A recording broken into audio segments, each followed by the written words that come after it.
Prime Minister Dr. Andrew Holness is standing firm in support of the government's national school bus system. This is despite mounting criticism from the opposition People's National Party. The school bus program initiative, which has already launched pilot runs in select parishes, aims to provide dedicated, reliable school buses to thousands of students island-wide.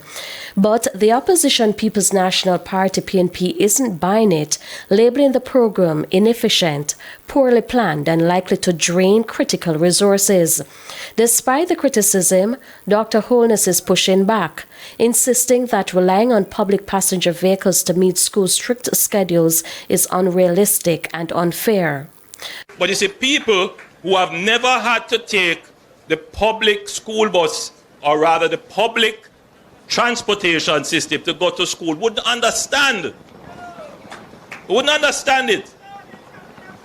You know, I had to take the bus and taxi to school. And when I couldn't, I walked to school. Dr. Holness said it's unrealistic to expect public passenger vehicles to operate on school schedules. He says that Jamaica needs a dedicated system built for the safety and needs of its students.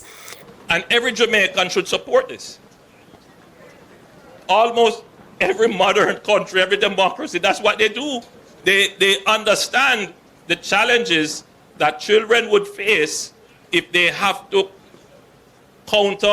compete in public transportation. So they have a parallel but separate transportation system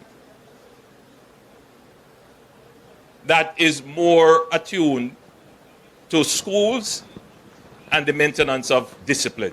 Seeking to calm skeptics, the Prime Minister promised that the expansion will be done in what he called a democratic way.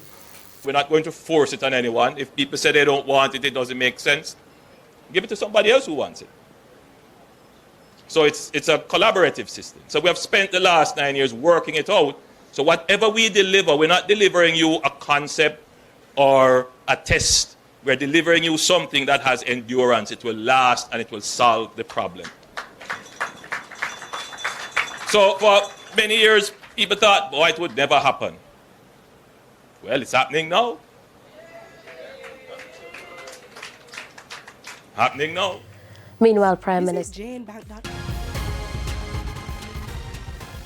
Coming up in Saturday's Sports Special, changes made to Jamaica's team for upcoming Junior Pan American Games due to adjustments in the junior track and field schedule, and dates revealed ahead of the next FIFA window for the World Cup qualifying for the Reggae Boys.